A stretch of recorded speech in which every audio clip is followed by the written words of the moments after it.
Welcome back to the Hello. Cult Popture podcast. It has been a hot minute since AJ and I, of course being Richard, AJ just being that little you heard. He's not a Thank person, you. he's the concept Little of we you and I haven't spoken for months. A lot to catch up on. Oh my god, my TikTok DMs with you, as it was yesterday, I went through them all. It was about 30 videos from you dating back 2 to 3 weeks that I just had not had time to... Our streak gone. I know, I restored it Don't twice, even and then it was like, it was clear Wow. AJ wasn't going to be putting in the effort.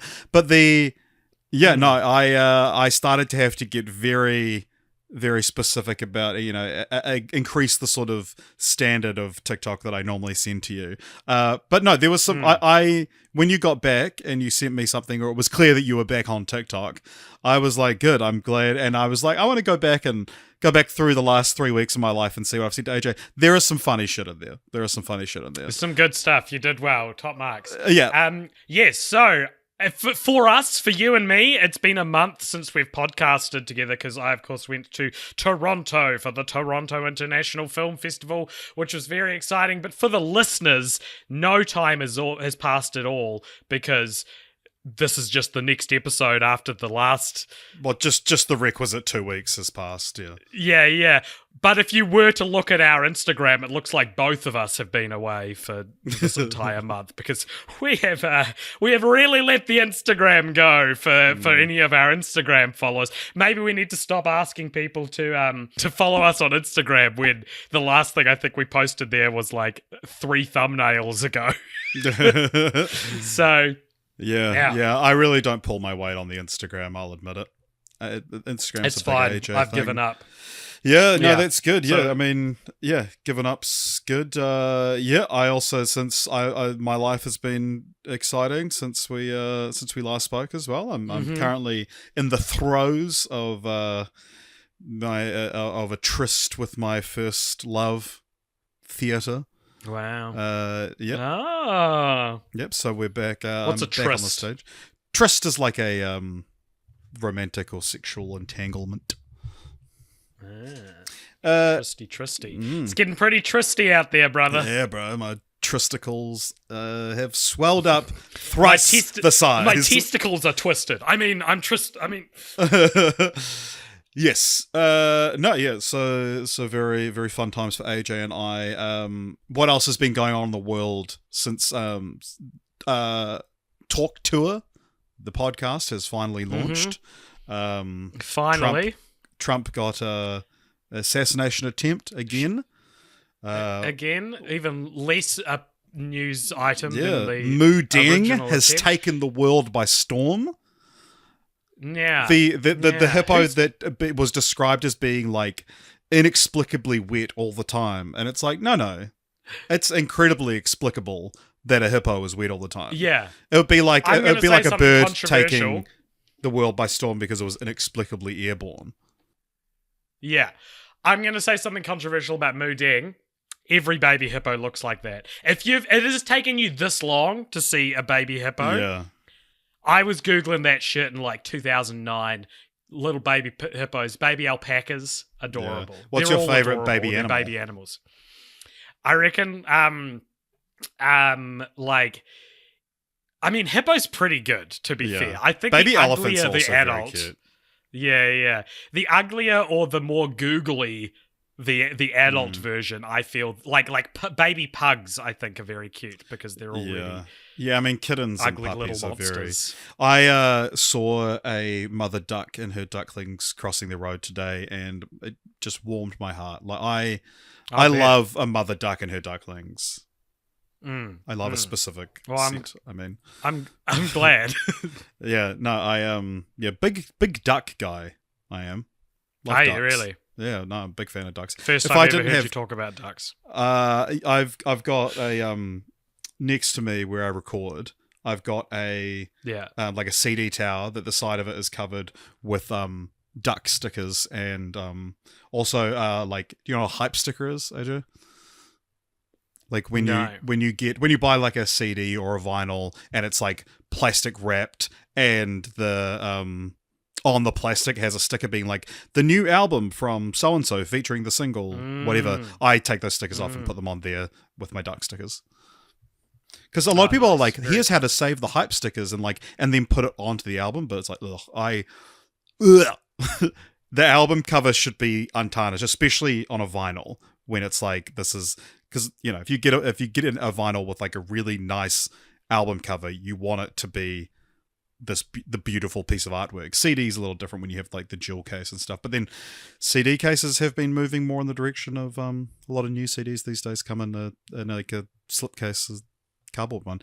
Anyway, yeah, we are here to talk about Sherlock Holmes, and it is better. It's annoying with a collection of entirely jewel cases to now get these ones that are like slightly taller and they don't fit into a lot of things, but it's the kind of thing where if CDs always came in these cardboard sleeves, of course it's better. Like, it's so much better. It's like a miniature version of a vinyl. It's so much better in every way, except it's just annoying that we're in a transitional period where all of my CDs are one way and now I have one that's slightly different. But yeah, no, they are better in every way. Is there truly anything worse in the world than transitional periods? I think they're responsible for so much heartache and obsessive compulsive meticulous inaccuracies, things have got to transition, but it's always painful. People have got to transition. Anyway, so they have to as well. Who am I to stop them?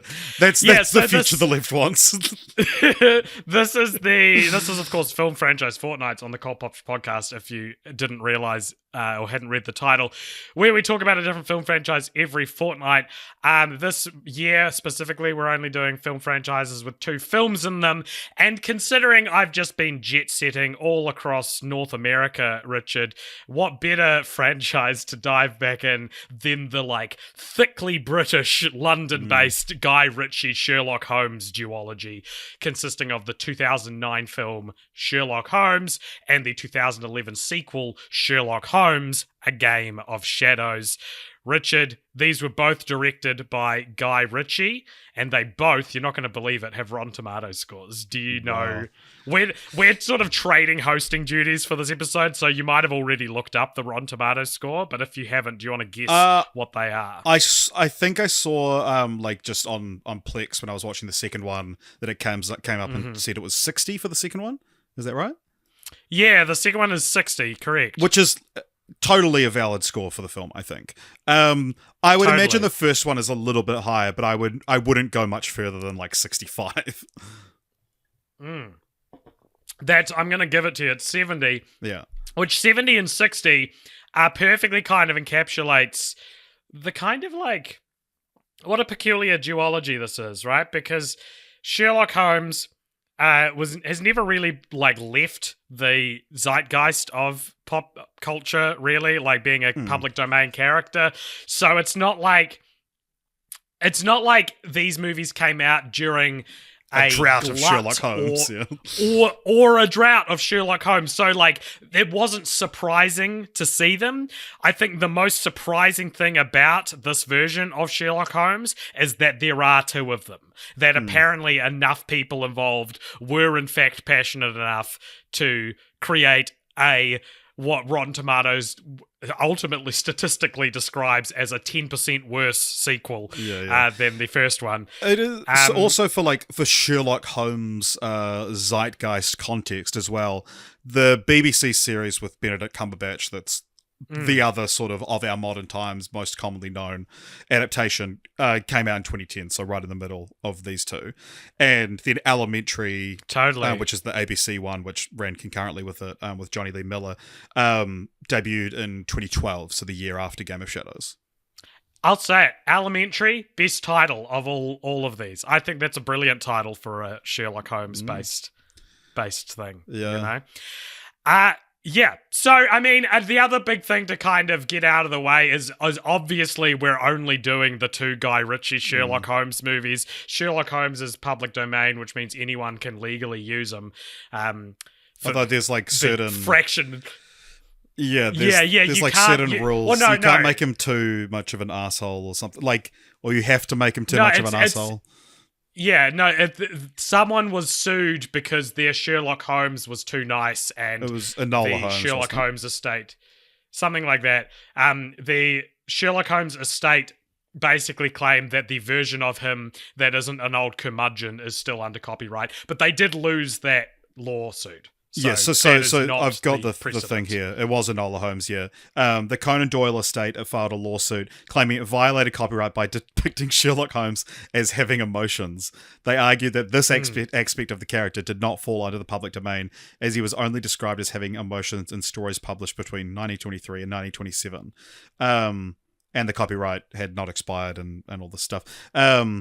Yeah. Cavill said that his portrayal of Sherlock was a lot more emotional to begin with, so he pared it back and said, all right, let's not make it too emotional. On the lawsuit, he said, it's a character from a page we worked out on the screenplay. The legal stuff is above my pay grade. No, yeah, he's right, and I think this would be a much more famous court case if they'd won. I think that would set a very interesting and the final Sherlock book entered public domain last year, so it won't matter for the future. Oh, so who gives a fucking shit anymore then? Cool. So, yeah, I mean, to me, the most significant thing about these two movies is the fact, I said we weren't in like a drought or a glut of Sherlock Holmes, but then I guess starting with the 2009 one, totally. we were suddenly inundated with the guy, and like it's interesting the amount that certain people who have played Sherlock Holmes since this movie, we've got Robert Downey Jr. plays him in these movies, but Benedict Cumberbatch, probably most famous depiction currently from the TV series. You mentioned Henry Cavill, who's all of these have been superheroes as well, interestingly enough, and with Deadpool and Wolverine, all three have appeared in the MCU now as well. Nice. But also Ian McKellen played him in Mr. Holmes at some point. Old man Mr. Holmes. Old man Mr. Holmes. So I feel like that's kind of the most interesting thing about this. But I also, do you feel? Did you like these movies? Well, it's interesting as well that I'd seen both of these before. I'd never seen them. Do you know what? I saw the trailers, went, I don't think these look very interesting. Didn't watch them till I had to watch them for this podcast, and I was right, Richard. I did not find them very interesting. Yeah, I remember liking them enough back in the day. And it was one of those ones that my friend group thought was so cool, and they saw it before me and they were like, bro, there's this fucking sick scene where he says all the shit he's gonna do to fuck this guy up, and then he does it all, and it's it does lean into the what is now a trope of Sherlock because of this film and because of the TV show Sherlock, of the pausing time and the mind palace, and I guess it's this has probably always been in Sherlock Holmes of the deductions and stuff, but there's now such a visual way to tell that of exactly, the slow-mo and stuff like that, but yeah. And the distinguishing factor of Robert Downey Jr.'s depiction as well is that he's hot and fighting, right? Yeah, he's it's an action-packed version of the story. Yeah, exactly. And there's a scene in the first one where he's in a shirtless underground boxing match and stuff, and it's Sherlock Holmes as you've never seen him before. Conventionally attractive. It's very new, but it's not. I'm not a big fan of Cumberbatch Sherlock by any means, but I feel like that has become the definitive early 2010s version of the character over this one. Yeah, the thing about Sherlock, the series, is when it's good, it is so fucking good. To have been there during the wait between season 2 and 3, when you had a near perfect 6 episodes of television, was phenomenal. It was and the wait for season 3 was insane. I picked up the show later into that break, but still had an agonizing wait for the reveal at the end of it's actually season 2 ends the same way that the second the Game of Shadows ends, but the oh no shit! That's falling off the Reichenbach because they would have been writing them at the same. Right. They would have been writing them at the same time as well. So it's no one can really be accused of. It's the most famous. Arthur Conan Doyle famously killed off Sherlock Holmes and was like, I'm done with this character. And then no one bought his other books, and so they were, and it was like, you have to bring him back. So he brought it back and fucking hated doing it. But yeah, so and that version of the character under copyright protection. yeah. It's like, if you hate writing the character, it's copywritten. But and then season 3 came about and it just shat on its fans for caring. Like, the whole thing was, how did he survive this fall? And the show makes fun of you for wanting to know and never tells you. And then by the end of the series, it's some of the worst fucking television you'll ever watch. And it used to be phenomenal. Yeah, I mean, like, H-Bomber Guy has what's even better is that there's such short seasons. They're like, you get 3 movies. Like, they're notably short seasons, like shorter than what a season should constitute. So like, it goes from the such high regard into such badly regarded for like television in the space of like half a season of any other show. Yeah. Well, right? So it's like you go from this like perfect show to now, a third of the show is terrible. And then the following season, half of the show is terrible. Yeah. So yeah, it is funny because spoilers for Sherlock Holmes, specifically in this case a Game of Shadows, but it sounds like the TV show as well. The second film ends with him, in order to kill Moriarty. What's his name? Moriarty. He like knocks them both off a balcony, and you're supposed to think he's dead. And then the final moments of A Game of Shadows reveal him to be alive and silly as ever, which is so interesting because all I really knew about this franchise before beginning it was everyone's like, they gotta make a third one. It's crazy they never made a third. Like, it's the Guy Ritchie curse, right? He never gets to make the sequels or never gets to complete the series that he wants to complete. But it's like, you get very close to the end of the second movie before it reveals that he's still alive. And part of me is like, yeah, no shit, there hasn't been a third movie. He fucking died. Like, it wouldn't even be that bad of an ending to a pair of films, you know? Like, if they just was like, yep, he's dead, we're not going to make a third one. Like, it would be all right. I wouldn't be mad about that. That's so funny. But yeah, anyway...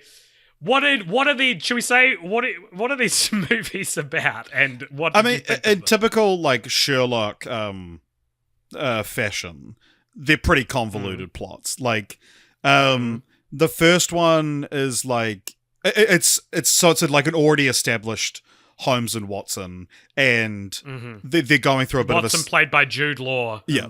They're going through like a bit of a... Holmes, at least, is going through a bit of a slump. It's like, had this big case and then hasn't had a case worthy of his time since then. Irene Adler, played by Rachel McAdams, is introduced. Rachel McAdams. Who is one of the famous sort of side characters in Sherlock. I believe only appears in one actual story, but is like in every adaptation of Sherlock Holmes because she's just such a important... They need a female character. Yeah, exactly, yeah. But yeah, there is the bad guy played by Mark Strong, Henry Blackwood, and it's all to do with like the occult, and he gets hanged, and then seemingly him or someone like him is pulling the strings from beyond the grave, and it turns out that he was able to survive his hanging. But yeah, so it's all to do with investigating the occult, and then, of course, in true Sherlock Holmes fashion, there is a sensible explanation for everything at the end of it. Do you know what these movies are as well, for fun cult popture inside joke lore? These are heist movies. They don't look like them. They come across as whodunits, as like classic, a Sherlock Holmes mystery. But in both films, there is a scene where Sherlock Holmes reveals the reason he's winning is because of this whole montage of events that was kept from you, the viewer, that this protagonist did off screen. So this started happening, and I was like, wait a minute, you're trying to get me to watch a heist movie. Yeah, you sly dog. Yeah, exactly. Yeah, there is, and that is a classic thing of Sherlock, and that this was a noted thing of the writing in the TV series becoming worse is that you stopped being able to work it out as like a good mystery. You should be able to work out, or you should see the resolution and think, why didn't I think of that? Like The Prestige is a great example of this, in my mind. But but especially the TV series Sherlock, the first couple episodes are whodunits. The third and fourth season have a lot of stuff that's just like, oh yes, I'm an expert in this and it's this thing, or like you say, off screen, I did this thing which prepped me to do this, and so it's not actually, they're not actually mysteries because there's no way to solve them. Yeah, exactly. What's the second one about? Second one is a bit more complicated, I think. I'm leaving the plot synopses. I'm leaving the plot synopses to you because I watched these very jet lagged, and they may as well have been Windows screensavers for me at times. Although there was some points in the second one where I was like, oh, that's pretty cool, like some action sequences. There's it's still Guy Jared Ritchie, Harris. Yeah, exactly. Jared Harris plays Moriarty in the second one only. It's in feels very superhero movie trope to like be saving some of your characters for the sequel. And which notable actor will they? Yeah, you hear his voice in the first one, which was just some Jared random, Harrison? but then they redubbed it with Jared Harris for like future releases. So there's a scene in the second one after a couple of scenes throughout the series where Sherlock Holmes is like, here's how I'm going to beat this guy up, audience, and sort of plays it out in his mind, where he does that with Moriarty, but then it switches to Moriarty who makes the same like future projection to show that they're kind of like matched in their abilities. That was pretty cool. I liked that. Totally. So I mean, the second one is a lot more about, it's that Holmes has finally met his match with Moriarty. And again, Moriarty is the most famous. Holmes is the Joker. In every adaptation of the story, he's the bad guy basically because but he kills Irene Adler as well, and then it's essentially just this whole. She does, See, I missed that, but she wasn't in the rest of the movie. And I was like, did they fridge Rachel McAdams, and I missed it off screen. Which is absolute. It's 2011, so misogyny is still the beating heart of screenwriters across the globe, totally. Right? Like no one's aware of it. So Irene Adler is absolutely dealt with in a undignified way that kind of ruins the whole involvement of the character to in the first place, right? Yeah. But there's also in the first film, Watson met Mary and they get married in the second film. But the whole thing is essentially just this cat and mouse game between Moriarty and Holmes, and then we're also introduced to Holmes's brother Mycroft, who was in who's in this film and is in a bunch of adaptations, played by Stephen Fry. And the idea of Mycroft is he's like the smarter older brother than Sherlock and like looks down on his dweeby little brother for not being as smart as him, but is just lazy and doesn't have the drive. It's Mark Gatiss in the TV series. So who from this sort of repeated cast we see across different adaptations has not played a superhero or been in a superhero movie? Because like that's the joke, right? Is when exactly like when this is in V for Vendetta, which is a comic book movie. There you go. When Avengers Infinity War came out, the whole thing was like, oh my god, the two Sherlocks are talking to each other. There should be a scene where he says, no shit, Sherlock. Yeah. and then Deadpool should walk in and be like, oh, the two Sherlocks. And then Jude Law and Martin Freeman would have preceded Avengers Infinity War, but they're like the Watsons made appearances in.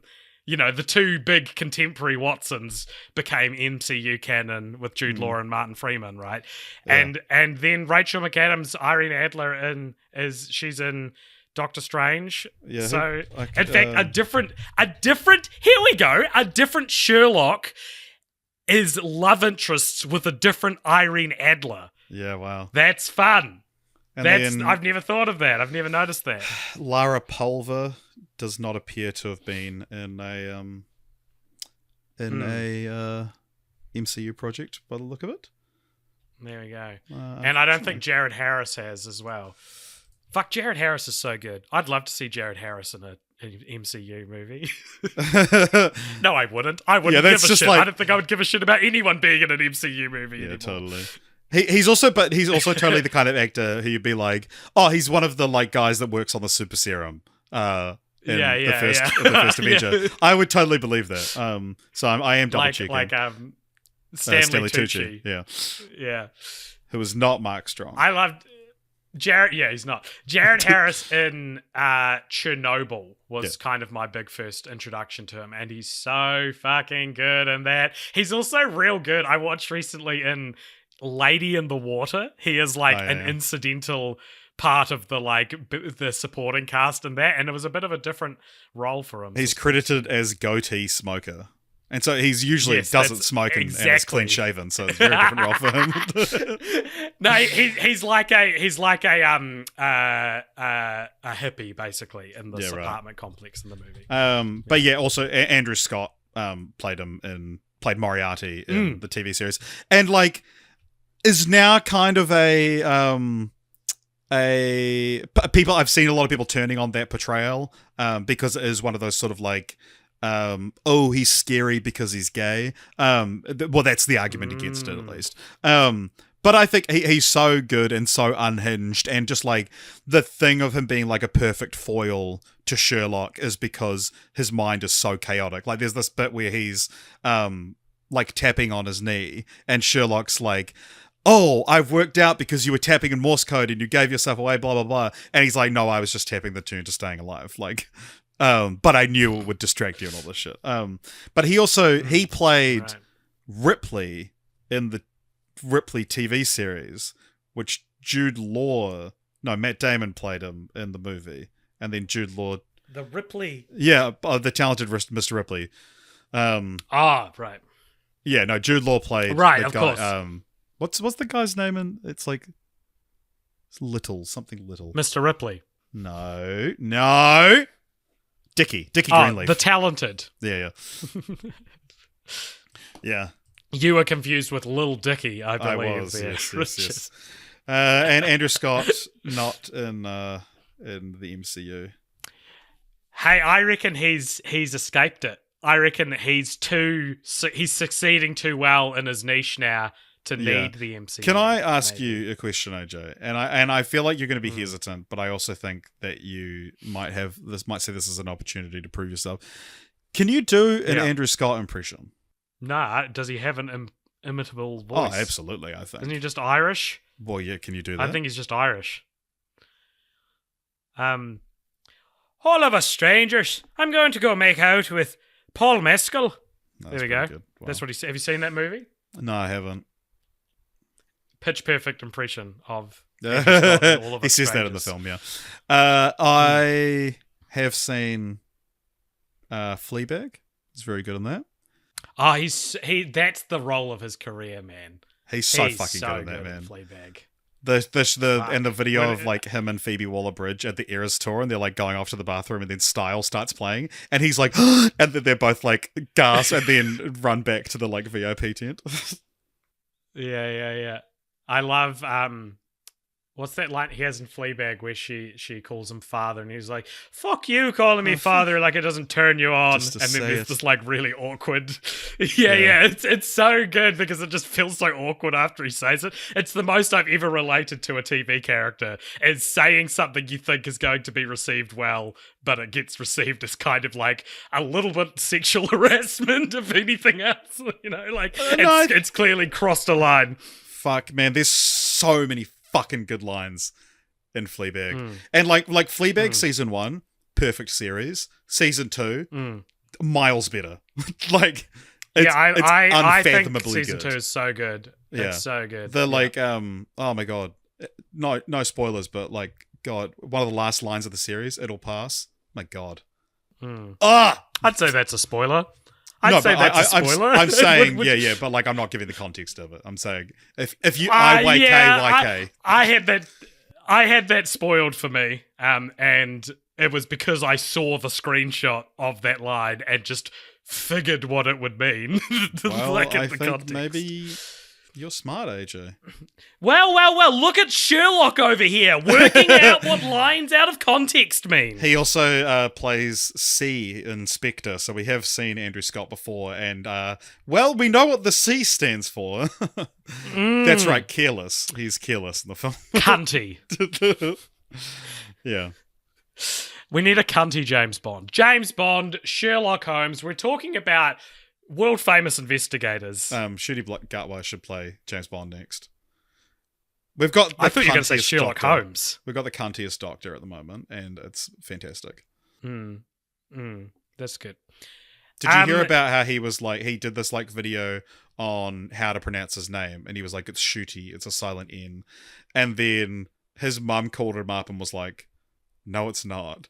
And his name is actually pronounced like Nshooty. You actually are supposed to. What I would have guessed otherwise. Yeah. It's like what was it recently that Denzel Washington said his first name's actually pronounced Denzel? Yeah, on Graham Norton. Yeah. I talked to him on the red carpet, Richard, in Toronto, and I did not call him Denzel. I was like, no one else is calling him that. I'm yelling Denzel. I'm going to call him Big D. Yeah, Big D!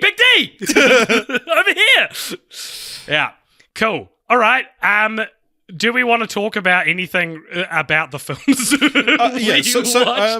I will say one thing that has just like stayed with me for so long in the first film, and I think gun to my head I would have remembered it's from Sherlock, but I've tried in the past to remember what it was. I was like, I have this vague memory of this scene, but there's a scene at the very start of the first film where it's it's just sort of, you're seeing the end of the last case before Holmes' slump. And Watson goes like charging at this one guy, and Holmes is like, wait! And then the camera spins around and you see that he's holding this like very thin, long glass like needle essentially. And Watson hadn't seen it, and it was about to like pierce right through his fucking brain. And then Holmes like smashes it with a club. And I don't know, just like that little bit always just stuck with me. And then, yeah, I don't think that I ever... I must have known it was from Sherlock Holmes, but yeah, it was like the one thing I remember it's because I feel like Robert Downey Jr. takes his role so seriously, right? Like he's so selective, and even if something like these movies remind me a lot of Dolittle because it's Robert Downey Jr. doing a silly accent and a clean face and makeup and clean hair kind of thing, but like. I think he employs so much swagger and flair when playing this character, and sometimes it really works, and sometimes it's like too much swagger. Who is this guy? Too much swagger. Well, yeah, it's interesting. Like, and because the other thing that's interesting is that like, so Tropic Thunder and Iron Man came out in the same year, and they were sort of like the big. I mean, like Kiss Kiss Bang Bang was his first time properly working after all his drug scandals, and then that sort of directly led to him being in Iron Man. So Kiss Kiss Bang Bang is like technically his comeback, but obviously Iron Man and Tropic Thunder like becoming one of the biggest stars in the world overnight, essentially. And then the following year after Iron Man made Sherlock Holmes, and it was like, this guy is going to be leading every fucking blockbuster for the foreseeable future. And then he became like you say, very selective with his roles post.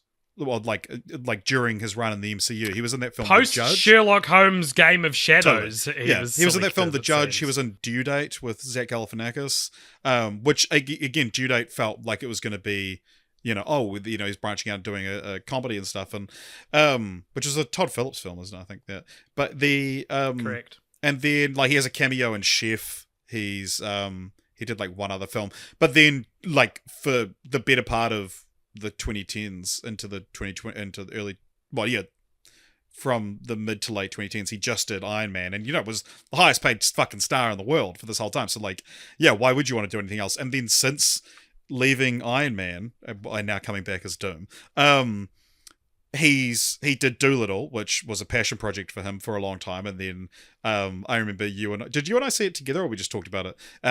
That it came out. No, we saw you saw it first, and you were like, "Fuck, man, that was real bad." And then I saw it, and I was like, That was actually, like, I have seen the worst film of the decade, and it's year zero. It's January of 2020. You're like, this is going to be the worst thing that happens in 2020. And do you know what? I think it might still be the worst film of the 2020s. Yeah. I don't know if I've seen anything I've hated more. When did Fallen Kingdom come out? That was 2020s. There's a few that I would put. No, it wasn't. That was Fallen Kingdom was. No, sorry, not Fallen Kingdom. What's the one after it? Dominion. Yeah, that's pretty bad. Yeah, then there's also Argyle as well. I would put in the same boat as Argyle and Doolittle feel like they're playing the same doomed game. Totally, but it's interesting. So I think we talked about this like on the most disappointing of 2023 thing, but like that obviously Downey has just earlier this year won an Oscar for playing Strauss in Oppenheimer, and. Like, it's interesting because, yeah, like Doolittle, like your review of Sherlock Holmes was like, it asked the question, what if Robert Downey Jr. was British? And then in Doolittle, it's like, what if he was maybe Welsh and a dragon farted in his face? That was my review. I initially asked our staff room on the Discord if it was offensive because I referred to Cumberbatch's Sherlock as being neurodivergent, and I didn't know if that was like part of the text or if that was like kind of not my place to label. I do think that it's not specific to that adaptation of Sherlock as well, I would say. Right. And so I wrote this little review that was like, Cumberbatch's Sherlock is what if Sherlock was neurodivergent and lived in modern day, and Robert Downey Jr. Sherlock is what if Robert Downey Jr. had a funny accent, which I chickened out of posting, and then fellow Discord user Vincent stole it and used it for his review, and I have the screenshots to prove it. Vincent. Fantastic! I didn't even see that. But but what I'm saying is that like Sherlock Holmes is what if Iron Man was British and an action-packed Sherlock Holmes, and he's still got the bravado, sort of cocky attitude, but a lot more calculated and stuff like that. But when Nolan cast him as Strauss, the meeting they initially had that they've spoken about was that it's like, this guy is like insecure and all this stuff, and putting on and like describe the character of Strauss, and essentially said like, I want you for this role because I want you to do a role where you don't have any of your normal like crutches or you can't use any of the tools in the normal Robert Downey Jr. toolbox. That's why he wanted the role, because that's a terrifying thing. And, he won an Oscar for it, and he's like, okay, well, I can do that. Time to go get my big fucking paycheck to play Robert Downey Jr., except this time I have a metal mask on. Except I did have one before, yeah. Yeah.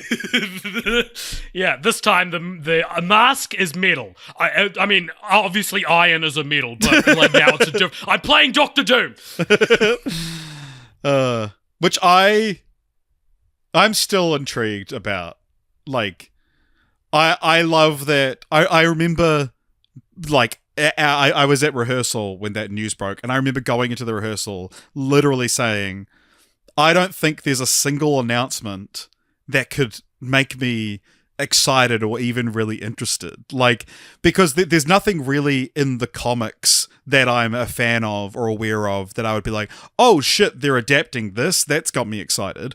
And there's no actors left that I would be like, holy shit, they got this person, because it's just not. Giancarlo Esposito is playing Doctor Doom. Yeah, exactly. Wow. Yeah, Andrew Scott is gonna be whatever. But like, I gotta hand it to Marvel. Robert Downey Jr. as Doctor Doom is the only announcement that made me be like, holy fuck. Like, yeah, because the it's most insane. Interested I've been in the MCU in years was the announcement that Robert Downey Jr. is coming back. And I'm not even like, excited, I wouldn't say my feeling for it is excitement. It's like, what the fuck is going on? And it's funny with stuff like that. Every day I understand more and more what Martin Scorsese means by theme park movie when talking about the MCU, right? Yeah. Like, these are literally, it's like how you see, like, Disney World's got a new ride, or it's been updated, or a ride's been shut down. Like, Robert Downey Jr. returning to play this literal cartoon character, that's just that's a business move. It's an amusement park, you know? It's funny totally you should say that as well, because he's also actually returning as Iron Man for a ride at Disneyland. There we go. He has not taken his Oscar and decided he's only going to be very serious now, which I would have bet dollars to donuts would have been his. Yeah, well, it's interesting. That's Like his strategy. it does just Oppenheimer. seem like he's proved he can do it, and like would you rather take a challenging role where you know, put yourself all out on the line and you know, sometimes it gets rewarded like he did with Oppenheimer? Or do you want $75 million to show up in front of a green screen for a few weeks? Yeah, I don't even disagree with Robert Downey Jr.'s decision to do it. Yeah. And if you're listening to this being like, man, a lot of talk about Robert Downey Jr., not so much Jude Law, they give nothing. The chemistry between Jude Law and Robert Downey Jr. in these movies, unnotable, I thought. Interesting. Like, there was no, I don't know, I feel like the Sherlock and Watson dynamic, there's room for that to be quite, to be the best part of I would say it's the best part of the TV show. Yeah, and like Holmes and Watson with Will Ferrell and John C. Reilly. So, of course, that's a terrible movie, but yet another example of a modern Holmes and Watson, one of whom's been in the MCU. Like, Will Ferrell as Doom actually would have made me sit up and pay attention. Yeah, that's true. I think that Jude Law and Robert Downey Jr. are too similar to be interesting have any chemistry with each other on screen, maybe. Like, I think they occupy the same fame niche, you know? I think Robert Downey Jr. is better, but... Yeah, who would you cast as Watson then, if we're keeping... So, the Steve Rogers. The thing that comes to the thing that comes to mind first is something like how Simon Pegg plays off Tom Cruise in the Mission Impossible movies. So someone who could be the Simon Pegg to Robert Downey Jr. maybe is where I'm Freeman going with it. He wouldn't have been a bad Watson to Robert Downey Jr. I think he's pretty good to Cumberbatch though. Yeah. The best part of either of these movies, I think that that I barely paid attention to. Again, it's at the end of the second one where you think Holmes is dead, and you see Watson finish this novel he's writing on his typewriter, where he writes, "He was the wisest man I ever knew, the end." And then he gets a package, and it's like some Chekhov's gun in the mail that means that Sherlock must still be alive. It was honestly, it's like a horn or something, and he opened it, and I thought to myself, this is the first I've seen this object in both movies. Like, I do not remember where that was established earlier. But, you know, he's like, oh my god, and he runs off to be like, who delivered this package? And then Sherlock, like, emerges from, he's like dressed like the wallpaper and the couch. It's very silly. It's very Sherlock Holmes sequel, I thought. And he walks up to the typewriter and reads the last line and adds a question mark at the end of the end, and then it like fades into the like directed by Guy Ritchie. Imagine if that scene follows Jude Law asking who delivered the package, then he walks back into the room, looks at the typewriter, and sees the question mark next to the end. I don't know. I think that would be cooler. I think that would be mind-blowing, especially as the final version of this character you would see. You know? Well, they showed too much, I think, but it had potential. Interesting. So, for the record, the device he gets is a underwater breathing apparatus, which Mycroft had, and Holmes was like, "Oh, this is interesting." So it's a hint to Watson. And that's how he survived the fall. Because they fell down the Reichenbach Falls, which is a famous thing. But I want to ask, like, what do you think of Guy Ritchie as a director? Yeah, great question, because love Snatch. Haven't seen Lock, Stock. Yeah, I've never seen Lock, you know, Stock. I know the vibe. I love Snatch, and yeah, boy howdy. I always think, I think because I don't think I like him. I think is the quick answer to the question, because when post Sherlock Holmes, he did the live action Aladdin. Yeah. And when he did the live action Aladdin, and it was whatever, the movie was whatever, it was like, Guy Ritchie, you have maybe one of the most recognizable styles of filmmaking in the world. Whether people know him by name or not, I feel particularly Snatch and Rock and Roller, even there's parts of it in the Sherlock Holmes film. It is such a specific flavor.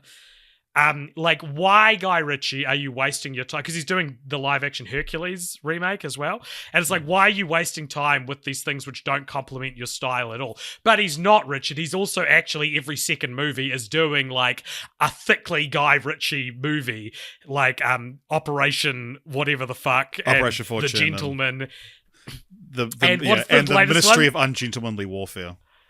I can't believe that's a real title of a Guy Ritchie movie. That's like if a Family Guy joke about a Guy Ritchie movie would be called The Ministry of Ungentlemanly Warfare.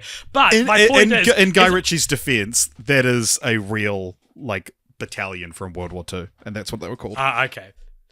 But I say all this. I say Guy Ritchie should stick to what he does best instead of making Disney movies. Yeah, he should shut up and dribble, But I don't watch any... Yeah, I don't watch any of these other movies he makes, and frankly, they don't look that interesting to me. So I guess ultimately, I just don't care about Guy Ritchie enough to like. So it's interesting, before, Sherlock Holmes is very much a turning point in his career, because before that he'd done Lock, Stock, Snatch, Revolver, and Rock and Roller, and then also in the middle of that did Swept Away, which he was dating Madonna at the time, and so he directed this rom-com with Madonna in it. Oh my god, I thought you meant Flushed Away. Yeah. I didn't. And I was like, he directed Flushed Away? Yeah. Do you know Aardman let him do it? Do you know that there's a fun fact that's been circulating, but and this might mean nothing to you, AJ, but Rat Boy Summer, and everyone's attracted to these rat boys, and the guys from Challenges, and Maddie Healy is another one that shows up from the 1975. The rat from Flushed Away is actually based on Maddie Healy from the 1975. Now, the timeline, you might think, doesn't work out at all, because he would have been a child or a young teenager. Yeah, his fucking aunt was character designer at Aardman, and she was like, oh, I wanted this cool but kind of gawky looking guy, so she based it on her nephew, Maddie Healy, who went on to front the 1975. It's not that it means nothing to me. It's just that the amount of crazy statistical improbabilities in that is so overwhelming that it almost becomes too interesting for me to really put too much. It's the same as Sabrina Carpenter being Nancy Cartwright's niece. It's that is so interesting. And not being related to John Carpenter. Yeah. But it's so interesting, but I do not have time to marvel at how interesting it is. God, actually, I so want to talk Hugh about, Jackman, though. Oh, man, yeah. Okay. I really wanted to follow this. Hugh Jackman in Flushed Away. Yeah. Also in a superhero movie. Is in...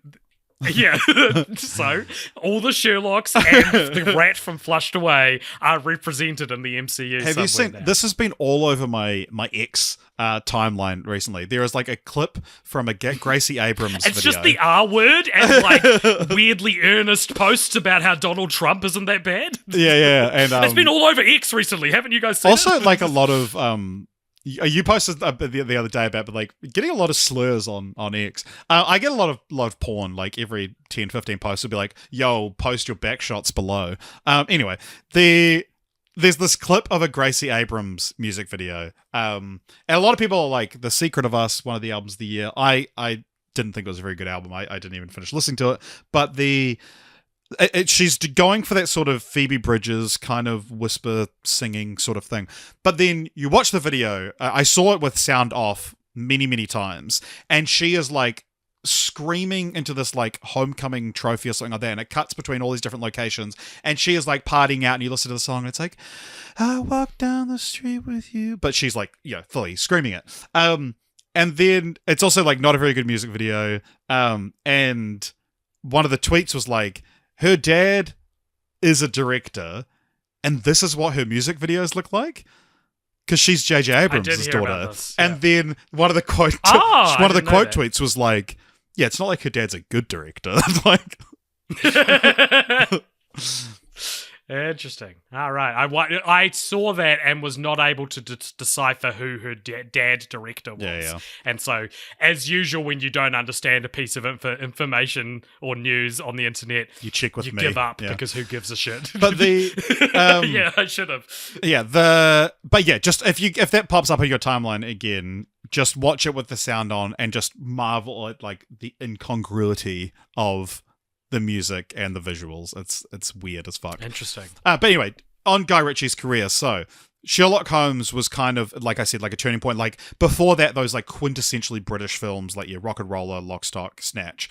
And then didn't do anything for a few years after Game of Shadows, but his next film was The Man from U.N.C.L.E., which is pretty good. And that was like, again, his attempt at kicking off a new cinematic universe or a franchise or whatever. It actually is a very fun movie, I will say. And then did King Arthur, Legend of the Sword again. That was supposed to be the first of 9 Another films. one, yeah.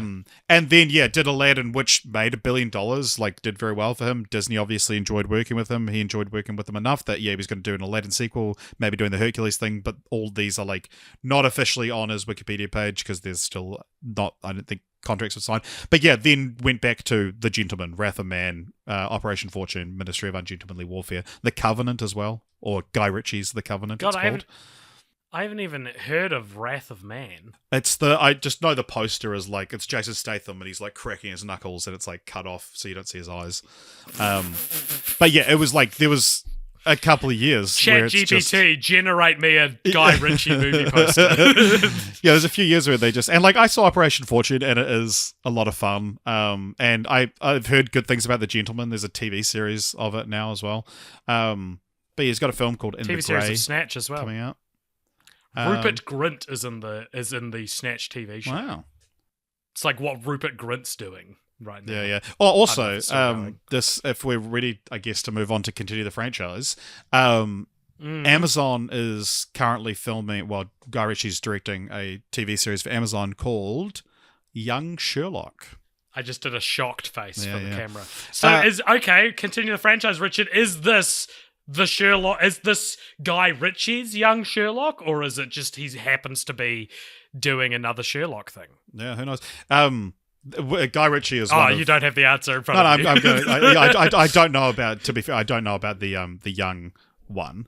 I don't. I like how much of that title sounds like it's going to be Young Sheldon. Like 90% of that title leads you to thinking you're going to say Guy Ritchie's Young Sheldon. Yeah. Interestingly, Guy Ritchie has is one of the directors with an unrealized projects thing. To be one of these directors. So in 2020, Robert Downey Jr. and his wife, and they have a production company together, I believe, said that they were like, we're going to expand the universe and stuff. So I think the TV series has to be part of it. Interesting. There's not a whole lot of information about it. It is currently filming, apparently. But it's just, you just have to assume, I guess. But also, there's the third film has been in development hell for a long time, and like I said, when we rolled it, that it's the kind of film that you see every so often, like, set for Christmas 2015, the third Sherlock Holmes film. Like it's one of those classic franchises, and I said this about the Jumanji new films, is that it felt like one of these ones where the first two come out 2 years apart, great timing for sequels. Third one's going to take 10 years. Like, yeah. But or just never happened. But no, Dexter Fletcher is directing the third film, replacing Guy Ritchie. But it is allegedly still set to happen. That's almost definitely. Yeah, I was going to say. Yeah. This third film that's probably not going to happen at all. Yeah. Yeah. Interesting. What's your continue the franchise, Richard?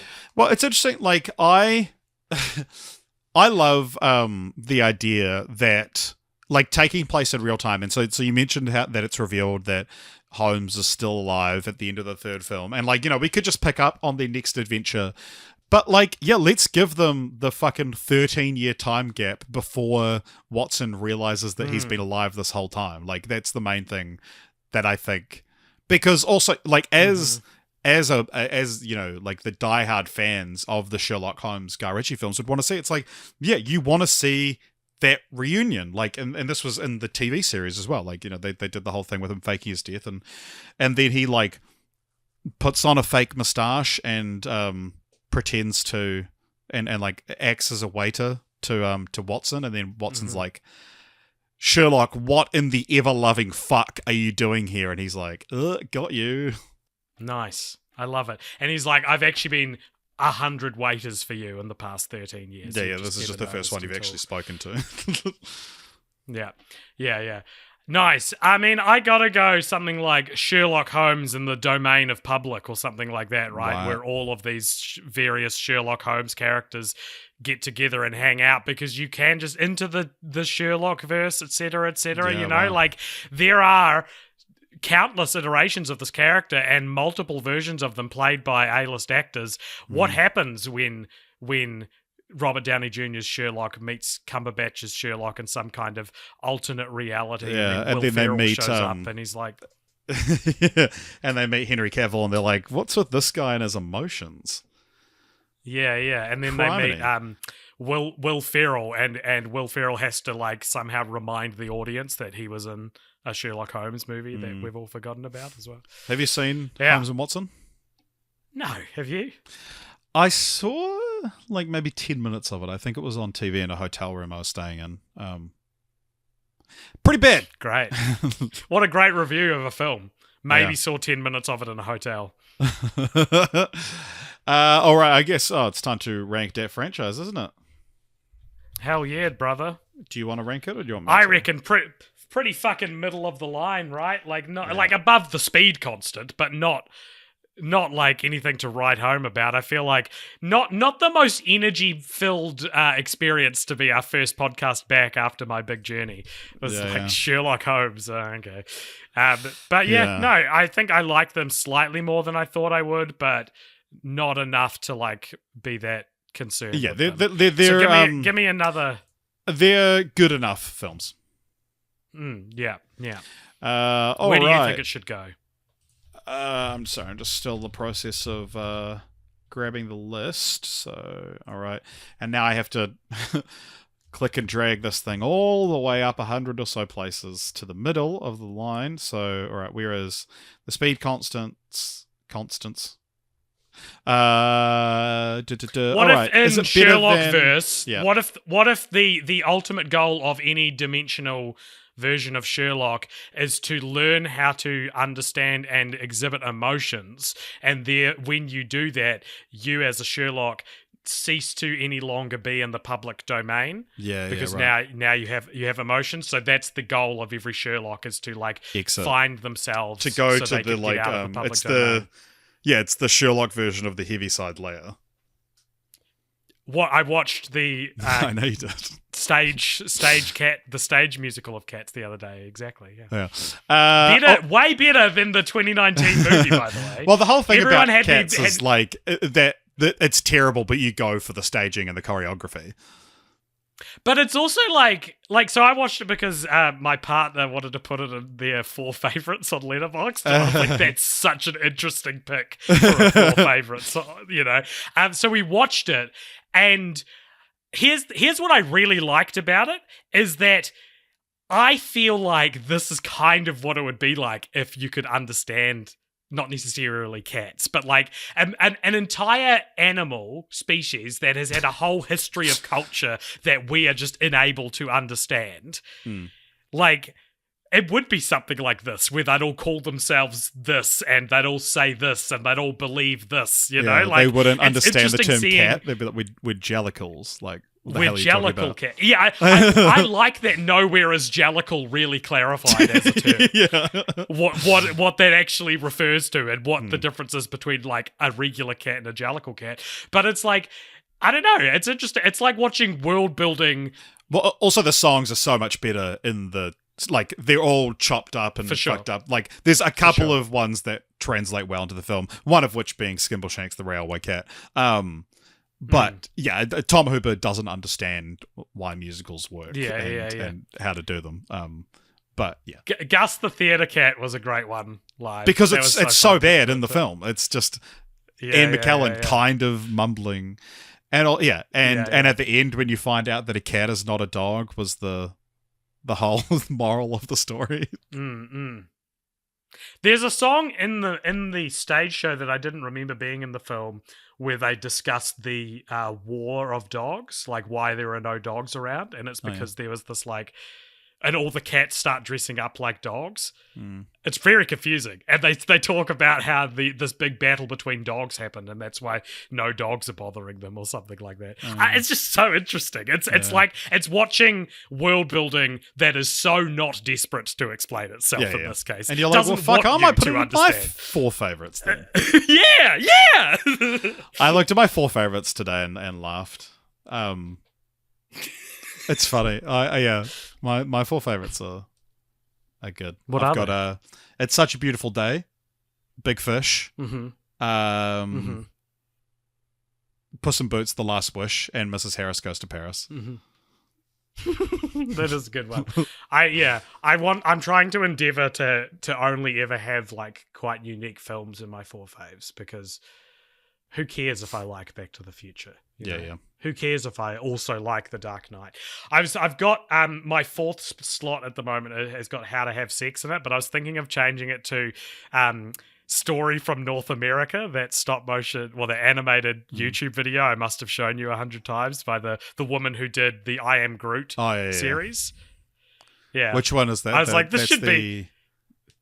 Daddy. What if it, Daddy, hurry. The one where he's like, where he's saying, what if the spider hurt me? And he goes, what if he did? What if he didn't? What if the world was made of pudding? It's so funny. It's so funny. Yeah. Yeah. I might put that in my 4 faves. Do you think Sherlock Holmes is better than Anchorman? Yes, I do. Genuinely. Like, do you considerably. Okay. Is it better than Rio? Yes.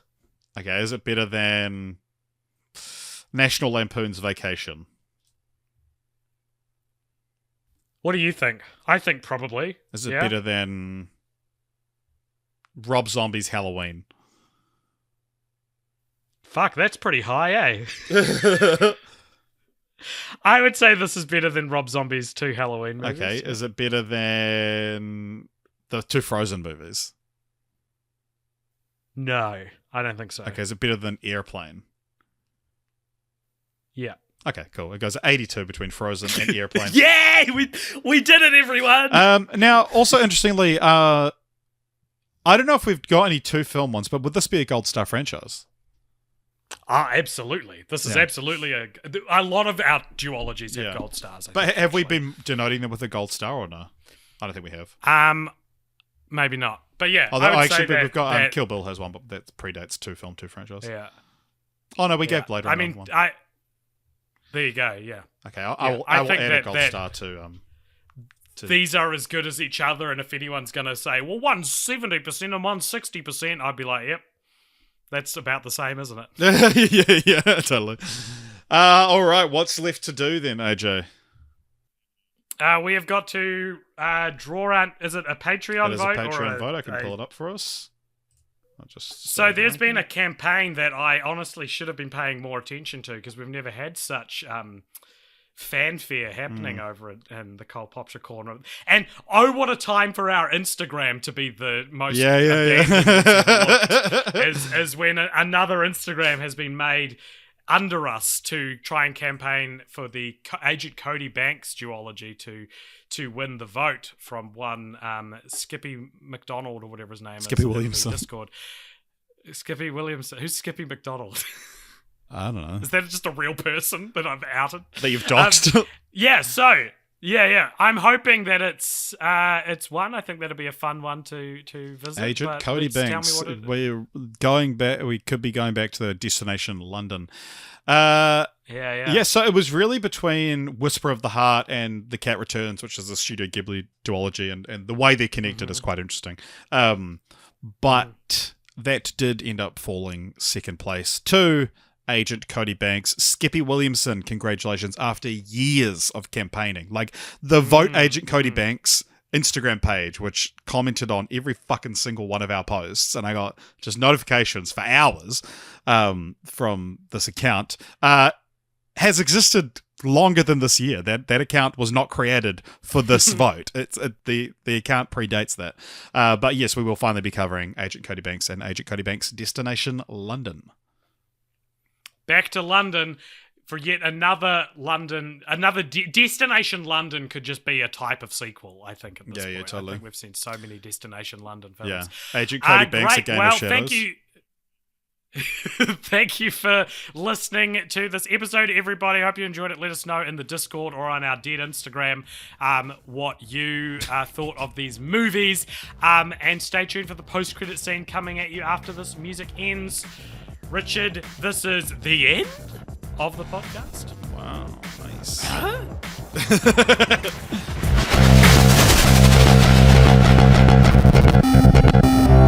Welcome along to the post-credits scene. There's a segment at the end of each episode. If you donate $5 or more over at patreon.com/ColdPopshow, you get to give us something to talk about. And this, the post-credits scene. Richard, who's it from and what is it? Today's comes to us from Bit More Cheese, who asks, morning or evening, lads? I would say afternoon, actually it is. When I was young, I didn't really know what things like cinematography or sound mixing were when I watched the Oscars. Now I kind of do. What movies helped your understanding of technical categories? This is a really good question. And often it is like just watching the winners of those categories, and especially ones where it's like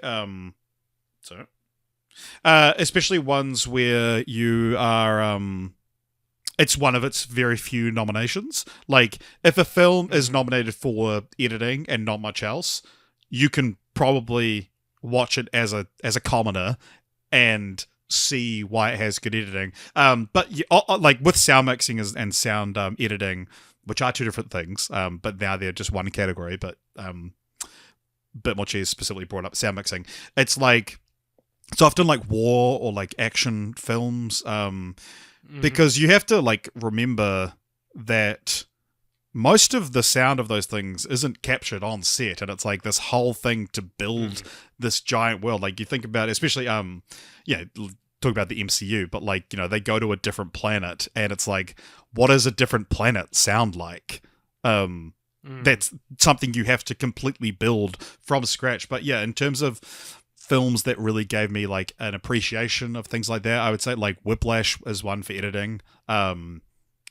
Like, that totally is, you can watch that as an editor. And also I always give that as an example of good directing as well, because it's, who gives a shit about jazz drumming, but you feel like you're watching a thriller, and that's good direction, because you feel the stakes. Any sport movie that you enjoy, you could call good direction.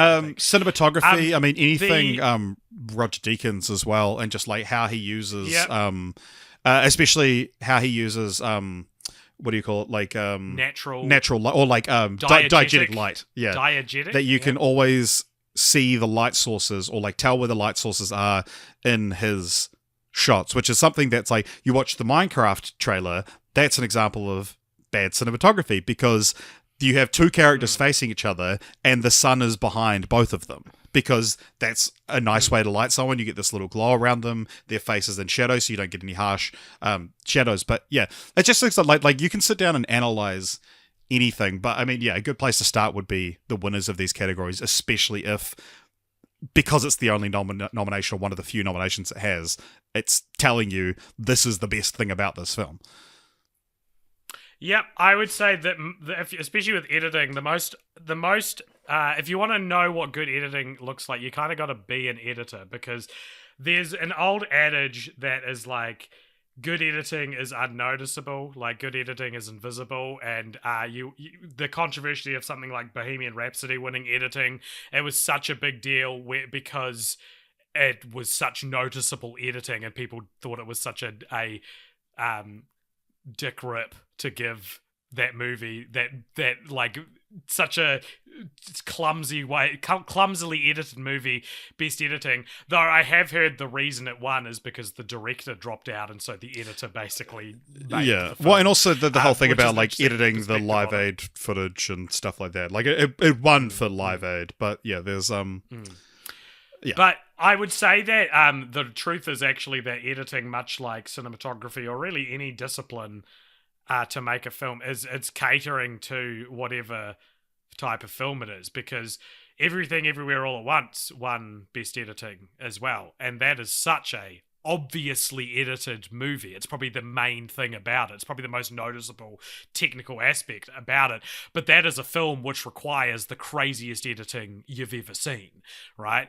And another movie I'd go to for a really interesting sort of like context for a lot of this stuff, go watch Joker with the understanding that the director is an idiot, but everyone else is doing a really good job. Genius, yeah. I think Joker is such a good movie for that, because I think that the story and the narrative and what's being communicated is at best simple and at worst offensive, right? But the cinematography in Joker, I think, is breathtaking. Yeah. Like, I think the cinematography looks gorgeous in Joker. I think the music is haunting. The performance is so good. So that's an example, I think, where everything is working except for directing. So yeah, those are my two little anecdotes, I think. My other big bit of advice as well is if you want to get into understanding these crafts, think about a movie, or like when you're watching a film or a TV show or whatever, and you think it's badly shot or badly edited or the sound mixing is bad or anything like that, try to articulate why. I think it's a lot easier to articulate why you don't like something than is why you do. A lot of the time, especially with like these kind of things. And I always say you learn more from listening to things or watching things you don't like. You learn more about your tastes than you do about watching things you like.